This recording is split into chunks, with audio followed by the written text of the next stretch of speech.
Welcome, brothers and sisters, to Mormon Movie Reviews, where LDS movie lovers belong. I'm your host, D-Bays, and today is January 10th, 2023. This is episode 74, where we will review That Which Was Lost, released in 1969. He spake this parable unto them, saying, What man of you having 100 sheep, if he lose one of them, doth not leave the 99 in the wilderness, and go after that which is lost until he find it? The title of the movie, That Which Was Lost. Who are the lost sheep of whom the Savior spoke? In this city and others throughout the world, every ward and branch has a number of them. Men, women, and children whose lives lack dimension, who face an uncertain eternity. Some of them you may recognize. Right, so the film is referencing Jesus' parable of the lost sheep, which is found in the Gospels of Matthew and Luke. Now, we're going to watch this short together while I provide insightful and occasionally irreverent commentary. This has a running time of 27 minutes. It's rated PG, and it's a religious drama. Your synopsis. As Rick becomes associated with hippies, the concern of an advisor and an unpleasant experience help him realize the importance of some of the things he thought that he could give up. Shows how love and persistence can bring back the lost sheep. Now, this is an official church video by the Church of Jesus Christ of Latter-day Saints. Along with this version, a non-denominational cut and a secular cut were also produced. But I couldn't find those other videos on the video library at churchofjesuschrist.org. If you want to get in touch with me, I'm at mormonmoviereviews@gmail.com. Here's a returned missionary who bears his testimony each fast Sunday. He teaches a Sunday school class too and does a pretty fair job of it. But he never comes to priesthood meeting and seldom comes to sacrament meeting. What a lazy learner. Here's a sweet child of primary age with keen intellect and tremendous potential. She doesn't come to primary because it's too much trouble. Well, not for her, but for her mother. The mother complains that with all her other responsibilities, she doesn't have time to take her. In the decades before the 1980 consolidation into the so-called 3-hour block on Sundays, church meetings actually took place at various days during the week, mostly in the evening time frame. Primary, Sunday school, Relief Society, and priesthood meetings all occurred during the week, while sacrament meeting was the final meeting of the week on Sunday afternoon. Child may be lost to the kingdom, but who in this case is really the lost sheep? Here's a girl who thinks she has to follow the latest dress styles regardless. I'm not ashamed of the way I look, she says, and is out to prove it. She claims she loves the church, but is this the first step away from the church? Is what the first step away from the church? Some Hapton long boots, a cute bow in the hair? What am I missing here? So the film has introduced us to 3 folks so far, which fit the stereotypical church mold of people who are not on the covenant path. The first man, he's just fundamentally lazy. He wants to sleep in his bed. He won't get out. The next is a primary child whose parents are too busy. And the third, I don't know what it is that she's done wrong. I guess she likes fashion. The inference for the third person, the third young woman here, is that I guess she wants to sin. The evils of a short dress, I suppose. Not one of these folks has any real reason offered as to why they don't attend church more regularly. And you will never see a church video which highlights a less active member who says something like this. I don't go to church because of the church's harmful rhetoric towards LGBTQ persons. Or I don't go to church much because it's an openly racist organization which denies temple and priesthood blessings to persons of Black descent based on nothing but their skin color. Or I don't go to church because much of the Book of Mormon has no archaeological foundation in the New World and is filled with anachronisms. No, sir. You're not going to see people like that represented in a church film. Instead, what we see is people who fit into 2 basic modes. Laziness, the first 2 people, and sinfulness, the third person. And spoiler alert, the stereotype will be confirmed later in the movie when we meet our less active protagonist. None of us is perfect. Every home in the church, in one way or another, is in need of the shepherd. Those who turn away from church activity are in danger of being lost. But even those lost in some distant wilderness can be brought back if someone cares enough, believes enough, and never stops trying. First of all, when I was a kid, we TP'd people at night, not during broad daylight. But to speak to the narrator's point, the film's message to its intended audience of mostly faithful Mormons is to never give up hope on less active members, never cease praying. Even if someone says that they're not interested in the church, never stop working on them.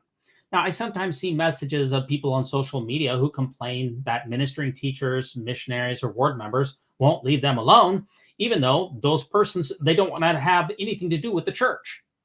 The teachings in this video help explain why these good intentions members won't give it up, because that's what they've been taught. Now, my own father is a perfect example of this. When I was 9 years old, he left the church for over 25 years. But people kept working on him, praying for him, visiting with him, and eventually he came back into full activity. That which was lost indeed.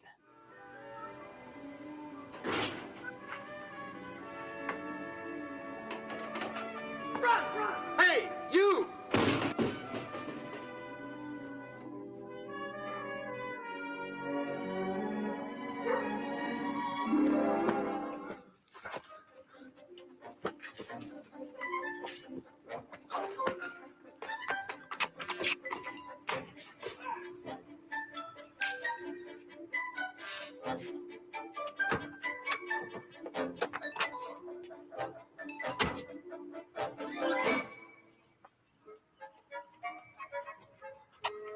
Do something? Oops.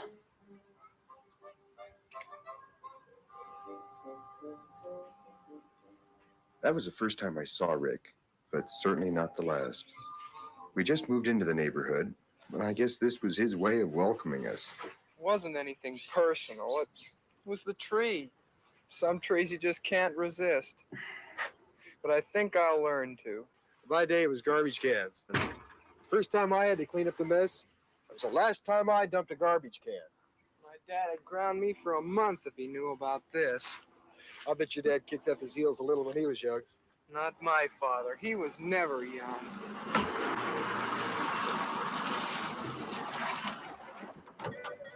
Ricky, baby, that tree's beautiful, man, beautiful.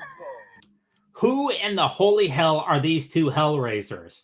I'm going out on a limb here to say that these free spirits, they haven't had their second anointing yet. They are the personification of the 1960s hippie stereotype. Hi, Rick. Man, that's too much. Hiya, Lily. How's it going, Turtle? Like around and around. You move, man. Just, visiting. Worked on my lawn, you know. Hey, I am. How about that? Man, beautiful little blades. Rows and rows of blades and blades. Get off of the man's grass, Turtle. Yes, madame. Hey, Rick, you know where my pad is now. Sure, Turtle. If you're ever on the block, stop and knock. Like, do it now. It's a gas.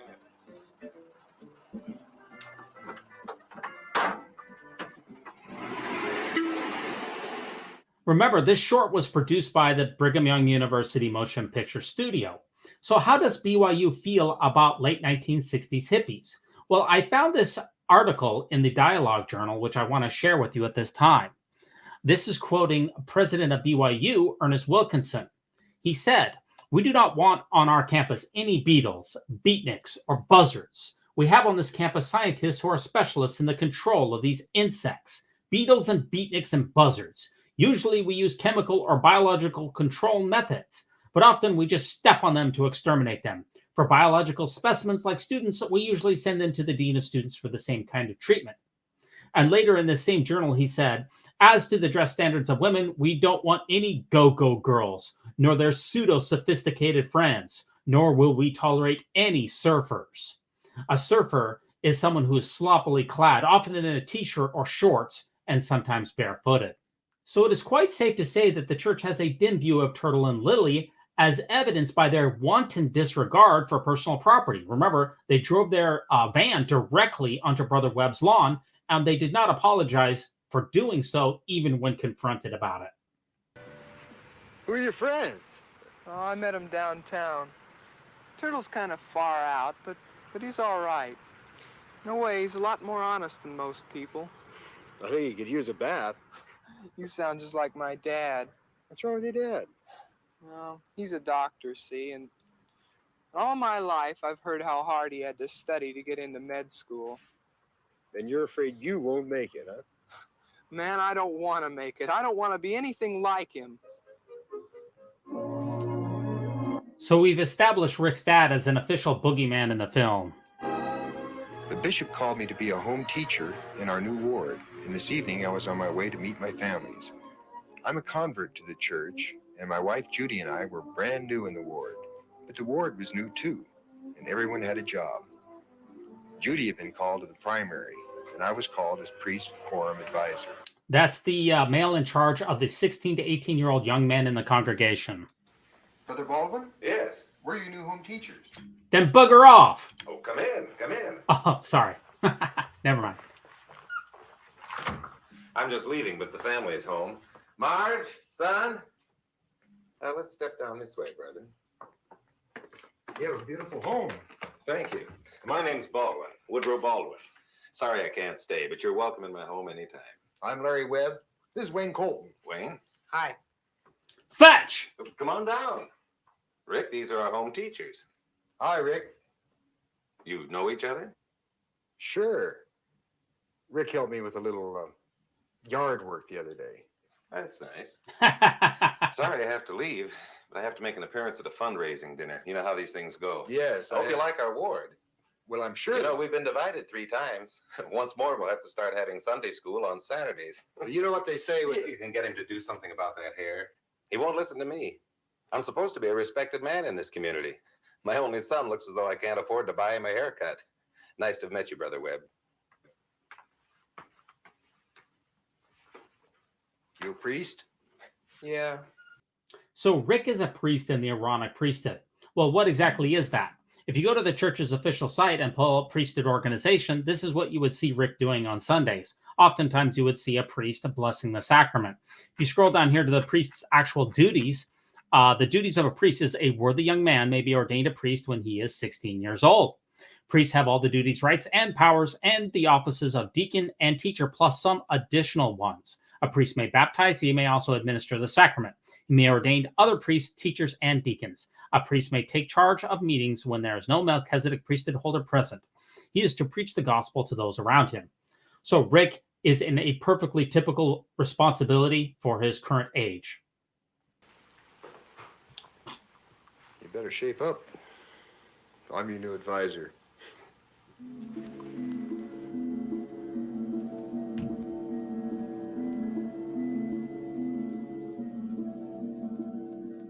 As I got to know Rick better, I was troubled by his attitude. His lack of interest in the gospel and his relationship with his father.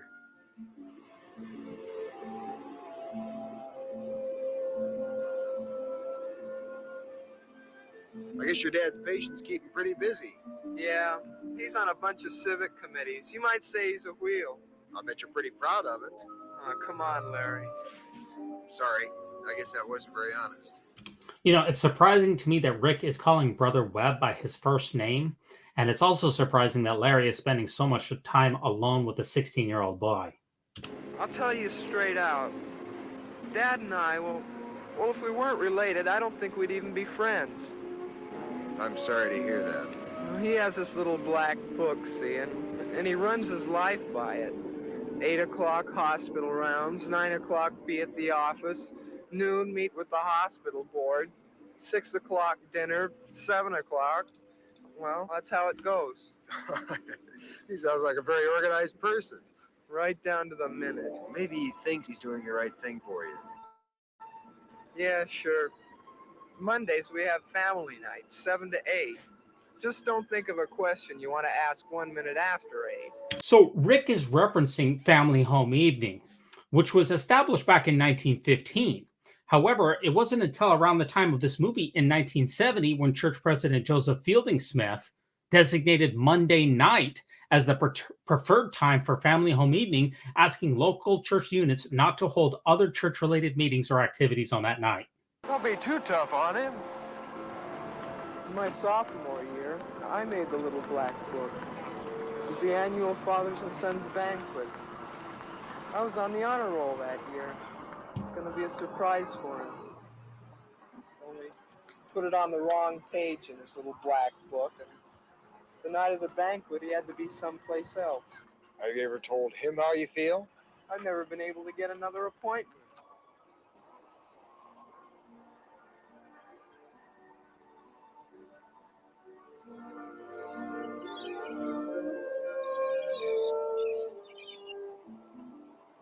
The bishop agreed I should keep an eye on Rick.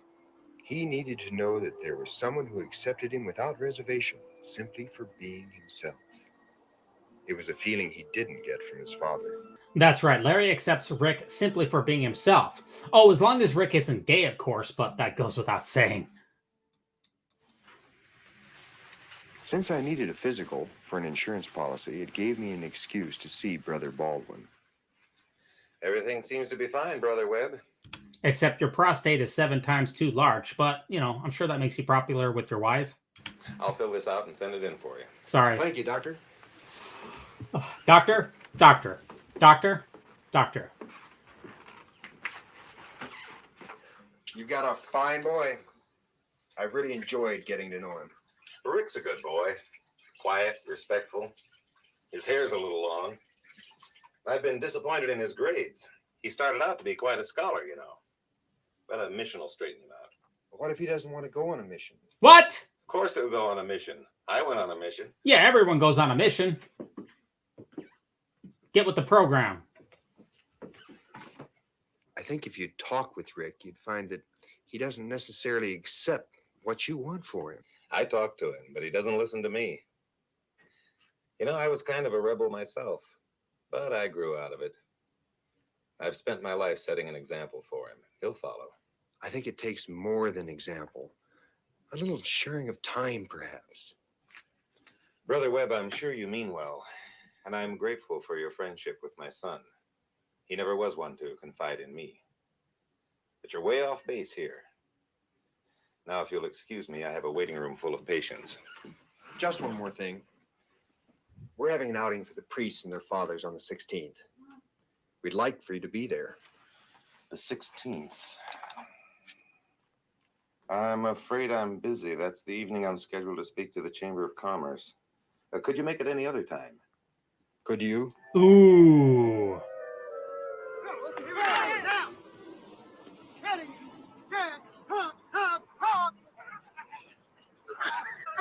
Hey, where's Larry's garments? Where's his garments? Time out, fellas. Hey, Rick, I'm really sorry your dad couldn't come. Hey, come on and join the game. We're having a great time. Okay, here. So Rick is a troubled soul. He has few friends in the priest quorum. He doesn't take part in activities. He shows little interest in the gospel. He's not at all close with his family. He has a strained relationship with his father. This is obviously a recipe for isolation and sadness. Now, there's some interesting symbolism here. Rick is taking off his jacket to show that he is freeing himself from the priest quorum and, by extension, the restrictions of the church. He's also putting distance between himself and God by leaving the church activity. Rick feels freer when he strikes out on his own. Hey, he looks happy. Uh-oh, brothers and sisters, look who we see here. If it isn't our old friends, Turtle and Lily. Hey, sit down here, Rick. Take a giant hit of this tripping LSD, my brother. One little hit won't kill you, man. We've been all getting high for years, little bro, because our parents wouldn't go on our father-son campouts with us. Now, is that Cheech or Chong? I always get the two mixed up. I'm not too sure about that. I can never tell them apart. You know, every single one of these dudes, they need to shave.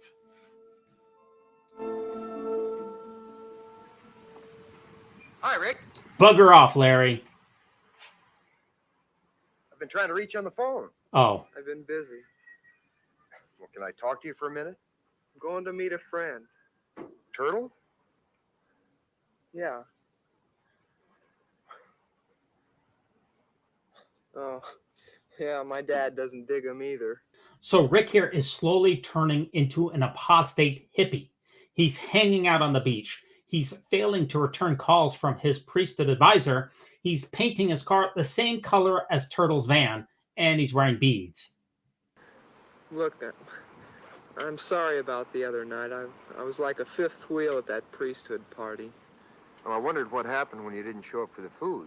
Look, my dad already chewed me out for getting home late that night. Rick, what do these hippies have that appeals to you? Plenty. Freedom.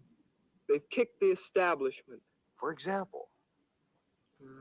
They're not uptight about some career, about trying to make it as salesmen or bankers or doctors. They're just living for right now, searching for love. Yeah, and they aren't white supremacists. They're not homophobic. They're not transphobic. They reject patriarchy. They don't hide things from people. They care about the environment. They don't fight against the Civil Rights Amendment from 15 years ago. They're not fighting against the ERA now. Should I go on, Larry? Love. They make it pretty tough for people to love them. Well, you're going to judge them on the basis of how they look. And act, and sound, and smell. You know, for a while I thought you were different. You're just like all the rest. You're just like my dad. You know what, brothers and sisters, please put Rick's name on your local prayer rolls. He looks like he really needs it. I was really worried now. The rest of my priests were fairly active, but Rick began to withdraw from his church friends and spend more and more time with Turtle and his crowd.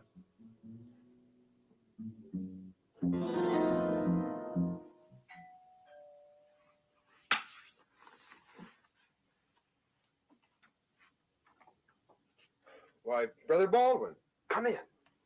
Is there a bromance in the air?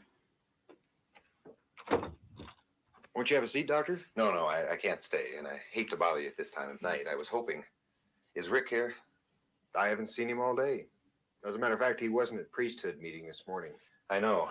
I told him yesterday, either cut off that hair or stay home. He stayed home. Then this afternoon, we had a rather bad quarrel. He called me a phony. He said he wouldn't go to college and turn out to be a hypocrite like me. Then he left. I thought he might have come over here to cool off. His mother's beside herself. I think I know where he might be. Not with those hippies. When this gets out, I won't be able to hold up my head. He's had everything he's ever wanted. How could he do this to me? I think a better question is, how could we do this to him? Rick failed to come home, so I decided to go looking for him. Okay, so Brother Baldwin, he's really picking a very silly fight with his son about hair length. He has absolutely no capital with Rick because he's so distant and impersonal and refuses to spend time with him. Rick's father also only really cares about himself. Now, here we're seeing the title of the film, That Which Was Lost. Larry here, he's leaving the 99 and literally searching for the lost sheep.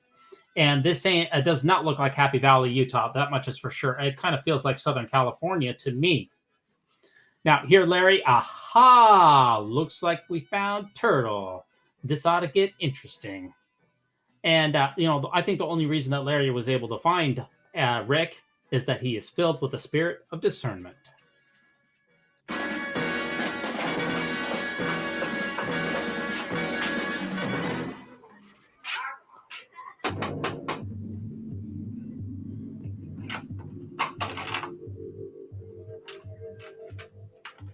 Is Rick here? It's okay, Turtle, I got it. Are you gonna get him out of here? I'm gonna try. Don't try. Get him out of here.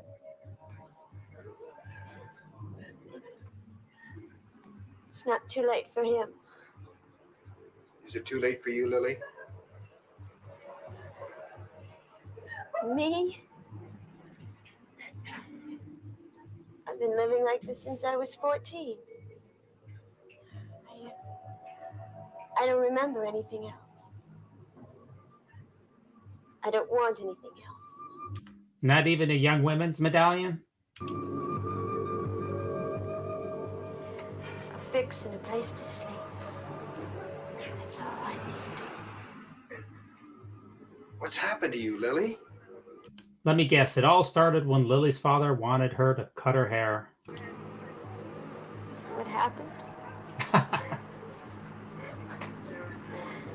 Let me think. Oh, yeah. There was a suit. This groovy guy out in front of our school one day. He gave me a piece of candy. At least, I thought it was candy. I was high on LSD for 24 hours. And I've been high on one thing or another ever since. The filmmakers are showing us that sinners like Lily here, deep down, they really want to reform and be righteous, and that it is up to us as Latter-day Saints to find that which was lost and rescue people like her. The filmmakers are never going to show someone living outside of the church who's happy and content. No, sir. Lily, she's miserable. She's a drug-addicted mess. The same condition that anyone who does not walk on the covenant path will find themselves in short order. Hey, come on, Lily. Wow, Mr. Blaze, the Sunday school man. Come on in. Uh-oh. Hey, it's Cheech again. Oh, I'm sorry, is it Chong? Yeah. Rick! Hi, Rick. Your father's looking for you. Oh, wow. I don't see him. He asked me to come. He sent Mr. Blaze. Coming here himself would tarnish his image. Rick, this isn't for you. I'll tell you what's not for me. Uh-oh. Living my life out of a little black book. Yeah! Tick, Tock! tock, Tick. tick. There are other alternatives. Alternatives. Not for me. I spit on it, the whole bag. On me, too? Get off my back, Larry. You haven't given me anything new. Same old song, man. Same old song, man. Can't you leave me alone? Get out of my life, Larry. Don't you understand? Get out of my life. Yeah. Get out of my life. Get out of my life. Get out of my life. Get out of my life. Get out of my life. Get out of my life. Get out of my life. Get out of my life. Get out of my life. Get out of my life. Got him! Got him! Bishop, I'm fed up. Larry, I don't blame you for being angry, but you can't wash your hands of them. Do you remember what the Savior said? What man of you, having 100 sheep, if he lose one, doesn't leave the 99 and go after that which was lost until he find it, Larry? Let someone else go after him. What about his father? It's his responsibility, isn't it? Has it occurred to you that maybe he needs help too? You have to keep on caring. You have to be a good shepherd. So the filmmakers are contrasting Brother Webb's incredible dedication, his willingness to go the extra mile, his persistence, with the other adults in the film who are either too lazy or too busy or too selfish or refuse to spend the time that is necessary. What is my responsibility to Rick? Is he important to me only as a statistic? Only so that I can have 100% participation in my quorum? Or does he mean something to me as a human being? Woe be unto the shepherds of Israel that do. How does it go? That do feed themselves. Ye eat the fat, and ye clothe ye with wool, but ye feed not the flock. The diseased ye have not strengthened, neither have ye healed that which was sick, neither have ye sought that which was lost. And they were scattered, because there was no shepherd.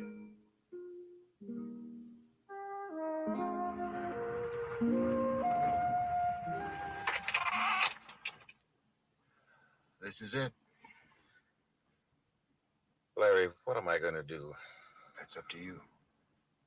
I could force him to come home, but I can't force him to love me.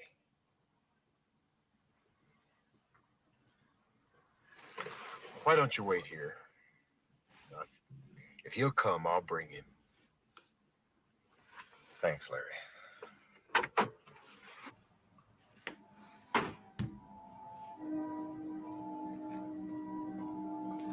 Going somewhere?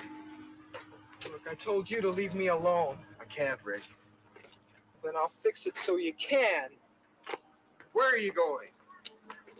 What difference does it make? We've got the whole world to choose from. Your choice is bigger than that, Rick. Cool it, will you, Blades? Yeah, Blades. Look, Rick. The other day when you said I had nothing new for you, I'll admit it, I don't. There is nothing new. The same old laws still apply. There isn't anything new in the new morality either. It's been tried before and failed. Because we also need order in our lives. You know that. Okay, so Larry is saying that we need order in our lives. The implication is that the church is that organization that the world really needs. Otherwise, there'll be anarchy. If you're looking for something new, you won't find it no matter where you go. Well, maybe I'll find something better. Better isn't a gift. You build it. Rick, your father's waiting. Come home. I don't want to be a phony. I've got to be free. Yeah. Like Lily's free?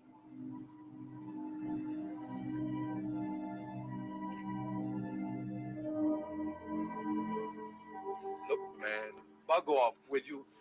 Let me do my thing, will you, Turtle? Just what is your thing? Right now it's Rick. Go ahead and laugh, but I really care about it. Man, that's what we're all about. Love, brotherhood. That's why he'd rather be with us. Better get Lily. It's time to go.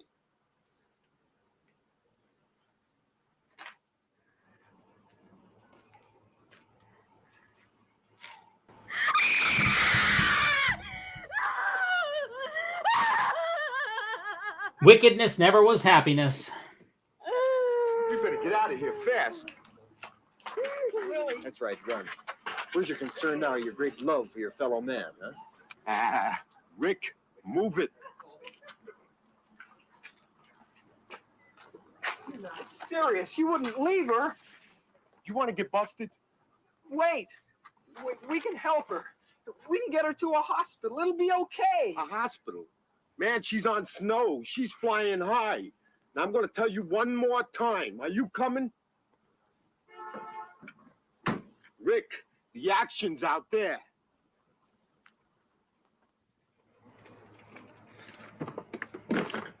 Let's get her covered with this.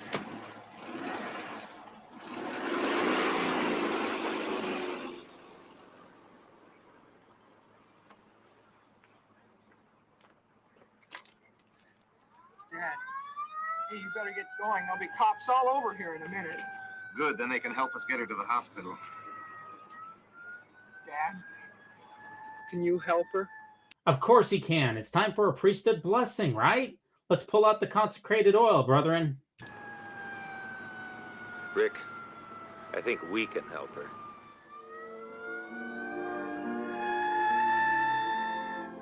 And when he hath found it, he layeth it on his shoulders rejoicing. And when he cometh home, he calleth together his friends and neighbors, saying unto them, Rejoice with me, for I have found my sheep which was lost. Now, I guess we are to assume that this is a happy ending. So apparently Lily recovered from flying high. That's all I can assume. Now, when we look at the comments section here, rows and roads of blades and blades.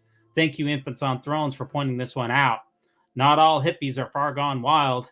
And I'm so happy to be a member of the church which actually cares about others and seeks to help those who might be lost. Let's briefly analyze the movie's message. Recall the three less active members at the beginning of the movie. We had the lazy teacher who just stayed in bed. We also had a mother who refused to take her child to primary because she was too busy. And we had the young woman who liked the latest fashions. Those are two of the basic stereotypes that are perpetuated by the church in these old movies. Less active members are either lazy or they want to sin. And think about Rick. He fits into that second mold. he doesn't like the church because he wants to be free, and the implication is to sin, do drugs, whatever. But the film also introduces a rarely seen third paradigm with Rick and his father. Brother Baldwin is a faithful father. Remember, he's a returned missionary. However, as a priesthood leader, he's well-intentioned, but he doesn't place a high priority on his son's well-being. Rick went astray because Brother Baldwin didn't love him enough, as evidenced by his father's trite obsession with hair length and refusal to spend time with him, including going to the priest quorum activity on the beach. Finally, let's discuss the final scenes at Turtle's house, especially Lily's manic episode. The film is teaching us that deep down, sinners really want to be rescued. They are portrayed as truly unhappy, even though they may present a happy exterior. The film perpetuates the idea that hippies like Turtle, they don't care about one another. While they may profess a brotherhood and free love, they won't be there when they're really needed because they are inherently selfish. Turtle bailed on his girlfriend at the drop of a hat, even though she was in serious distress. A couple of final thoughts. Only righteous members of the church like Larry can be counted on. Hippies are not at all to be trusted. And fathers, they need to prioritize the time with their children. The director of the short, Wetzlo Whitaker, he should have added the following subtitle to this movie: That Which Was Lost, Be Like Larry. Thank you so much for joining me to review this film. Please like, subscribe, and leave a comment. And join us next time for another episode of the Mormon Movie Reviews, where LDS movie lovers belong, where we will review Pride and Prejudice, a Latter-day Story. So long.